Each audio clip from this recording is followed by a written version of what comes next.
बात, ये जो सोशल डिस्टेंसिंग हमारे प्रधानमंत्री भी बक रहे हैं कब से, सोशल डिस्टेंसिंग सुनने में बहुत अच्छा लगता है। एलीट और मोदी जी अपने घर में बैठ के सोशल डिस्टेंसिंग कर सकते हैं, हम और आप कर सकते हैं। जो पैसे वाले जिनके घर में 2 कमरा है, मैं तो कई जगह ऐसा सुना हूं कि एक कमरे में बीवी, एक कमरे में शौहर सो रहे हैं, वहां बहुत अच्छा लगता है सुन के कि social distancing husband and wife कर रहे हैं। पर कभी आप स्लम्स गए हैं, कभी आप गरीबों के बस्ती में गए हैं, कभी आप गाँव में गए हैं जहाँ 10 बाय 10 के घर में 10 लोग रहते हैं, जो सुबह को उठते हैं, काम पे जाते हैं, रात को आते हैं, तो रात को सिर्फ सोने के लिए अपने घर में आते हैं। इतना बड़ा घर बना है कि 10 लोग परिवार बस सो सके, रहने के लिए घर नहीं है, वो सोने के लिए घर है। अंग्रेजी में कहते हैं that home is not meant for living, that home is meant for surviving. ऐसे घर हैं जहाँ लोग सिर्फ जीने के लिए वहां रहते हैं। तो ऐसे घर में जहाँ लोग सिर्फ रात को सोया करते थे, हम कैसे उम्मीद कर सकते हैं 24 घंटा उस छोटे घर में रह सकते हैं? कि एक जेल बनाकर कैसे रह सकते हैं वो? तो सरकार ने तो सोशल डिस्टेंसिंग ऑर्डर कर दिया। सोशल डिस्टेंसिंग मैं कहा साफ कर दूं is a myth. Social distancing is just a word for elite and middle class, for poor people, for people of the slum, for people of ghettos, जहाँ पे गेटोइजेशन का कल्चर है, वहां पे social distancing is a myth. और इस myth को लोगों को समझना होगा। सोशल डिस्टेंसिंग मिथ है। जाके धारावी मुंबई के स्लम में देख लें क्या सोशल डिस्टेंसिंग पॉसिबल है। धारावी में एक छोटे से घर में 20 लोग रहते हैं, छोटे से घर में, जहाँ जितने बड़े हमारे घर के बाथरूम होते हैं ना, उतने बड़े घर में लोग 20 लोग रहते हैं। तो ऐसे घर में सोशल डिस्टेंसिंग कैसे पॉसिबल है? तो क्या सोल्यूशन है? सोल्यूशन ये है कि अंधी बहरी और गूंगी सरकार जो है, जो डिटेंशन कैंप बनाकर लोगों को डिटेंशन कैंप में रख रही थी, अब वो सरकार को कैंप बनाना चाहिए कोरोना वायरस पेशेंट्स के लिए। जो सरकार 4000 करोड़ डिटेंशन कैंप में लगा सकती है, क्या वो 1000 करोड़ कम से कम खर्च करके हर शहर में एक कोरोना वायरस के लिए, जैसे स्लम के लिए, जहाँ पे जिनके पास घर नहीं है, सोशल डिस्टेंसिंग मेंटेन करने के लिए उनके लिए ऐसे कैंप्स बनाकर उनको रख नहीं सकती है? रख सकती है, पर कब रख सकती है? जब नियत हो अच्छा काम करने का। इनका नियत अच्छा काम करने का नहीं है। आप देखिए, लोग भूखे मर रहे हैं, इसलिए हमें यहाँ आकर काम करना पड़ रहा है, क्योंकि लोग भूखे मर रहे हैं। अगर लोग भूखे नहीं मरते तो हमें कोई शौक नहीं है कि कोरोना वायरस अपने घर से बाहर आकर काम करने का। मतलब हमें अपनी भी जान के पड़ी है, मगर हमसे रहा नहीं गया, हमारे अंदर की इंसानियत मरी नहीं है। और ऐसे में आपको 50 NGOs की लिस्ट दे दूंगा पूरे ऑल ओवर इंडिया से, जो काम कर रहे हैं, जो हमसे टच में है।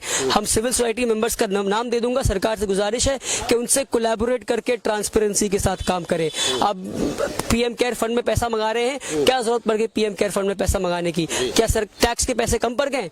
कौन सा देश PM फंड केयर बना रहा है? कोई देश नहीं बना रहा है। पर आपने क्यों बनाने की जरूरत पड़ गई? क्योंकि आपने टैक्स के पैसों का डिटेंशन कैंप बनाया, आपने टैक्स के पैसों का पुतला बनाया, आपने टैक्स के पैसों का हॉर्स ट्रेडिंग किया, आपने MLAs को खरीदा, MPs को खरीदा। ये आपने टैक्स के पैसों का किया है। हमारे पैसों का आपने गलत इस्तेमाल किया। जब हमें प्रॉब्लम आई है तो हमसे कहते डोनेशन करो। ये मजाक बनाना बंद करें। ये कोरोना वायरस से बचने का एक ही तरीका है कि सरकार अच्छे नियत के साथ काम करना शुरू करे और लोगों को बेवकूफ बनाना बंद करे। आपने बोला यहाँ के अब एक बार इस पूरे इलाका में, जिस गांव में है ना, घूम के देख ले कितनी यहाँ पे गरीबी और कितने लोग परेशान है।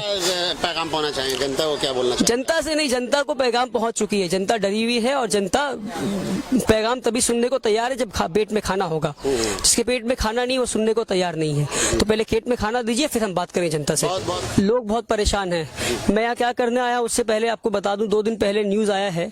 हम सब जानते हैं कि एक माँ ने अपने 5 बच्चों को नदी में फेंक दिया, नदी में फेंक कर मार दिया। एक माँ ने 5 बच्चों को नदी में फेंक कर मार दिया।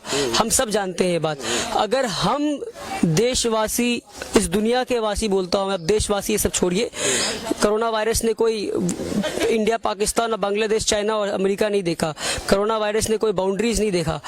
तो कोरोना बाउंड्रीज जो इंसान ने बनाया था, कोरोना वायरस ने उस बाउंड्रीज को लात मार दिया है और कहा कोरोना वायरस को बाउंड्री देखता नहीं है। तो दुनिया के लोग इस चीज को देखें और इससे सीख लें कि अगर 5 बच्चों को एक माँ नदी में फेंक कर मार देती है और ये न्यूज़ सुनने के बाद हमारी रातों की नींद हराम नहीं होती है, तो शायद हमारे अंदर की इंसानियत मर गई है। अब आकर देखें, इन गाँवों में लोग बहुत परेशान हैं, बहुत परेशान है लोग, भूखे मर रहे हैं लोग। सरकार कह रही है कि हम खाना पहुंचा देंगे लोगों तक। खाना कितने लोगों तक पहुंचाएंगे? कैसे पहुंचाएंगे आप? BPL कार्ड वालों को पहुंचाएंगे? जिनके पास BPL कार्ड नहीं है, वो गरीब, उनको उन तक कैसे पहुंचाएंगे आप? सबके पास BPL कार्ड नहीं है। राशन कार्ड वालों को पहुंचाएंगे जिनके पास राशन कार्ड नहीं है। उसके बावजूद आपने एक और नया सिस्टम ला दिया, अच्छा ये फॉर्म भर दीजिए जिनके पास राशन कार्ड नहीं है। बहुत से लोग उतने पढ़े लिखे नहीं जिनको पता नहीं है फॉर्म किस तरह भरना है, क्या स्टैंप मारना है, कहाँ साइन करना है, खाना कैसे मिलेगा। बहुत से लोग माजूर है, घर पर हैं, जिनको कोई बीमारी है, वो खाना लेने जा नहीं सकते, उन तक खाना कैसे पहुंचेगा। तो ये सारी सवाल है, इसके जवाब कौन देगा? जवाब हम तो नहीं देंगे, जो सत्ता में जिसको वोट देकर पहुंचाए जवाब वो देगा। अब सवाल ये है कि जो सरकार आम दिनों में हर नागरिक तक खाना नहीं पहुंचा पाता है। यानी कि आम दिनों में जब कोरोना वायरस और लॉकडाउन नहीं है तो लाखों की तादाद में लोग भूखे रहते हैं और भूखे पेट सोते हैं। तो हम कैसे उम्मीद कर सकते हैं कि सरकार कोरोना वायरस और लॉकडाउन के वक्त लोगों के हर घर तक खाना पहुंचा देगा? जब आम दिनों में लोग भूख से मर रहे हैं तो लॉकडाउन के वक्त कैसे खाना पहुंचा देगा? तो ये उम्मीद नहीं कर सकते हम। हिसाब से सोल्यूशन क्या निकला? सोल्यूशन ये है कि अब हमें वॉलंटियर्स लाने होंगे, फील्ड पे उतारने होंगे, मेडिकल टीम से, एनजीओ ऑर्गेनाइजेशन से, नॉन गवर्नमेंट ऑर्गेनाइजेशन से, सिविल सोसाइटी मेंबर्स को। अब देखिए, हम सरकार ने कहा कि कोई बाहर जाकर खाना नहीं बांट सकता, मगर हम बाहर आए खाना बांटने, हमसे रहा नहीं है घर पर, हम अपने घर पे नहीं रह सकते। जब लोग भूख से मर रहे हैं, अपनी कम से कम इंडिविजुअल सोशल रिस्पॉन्सिबिलिटी, आपने CSR सुना है? CSR सुना आपने? मैं ISR कहता हूँ, इंडिविजुअल सोशल रिस्पॉन्सिबिलिटी, हम वो पूरी करने यहाँ पर आए हैं।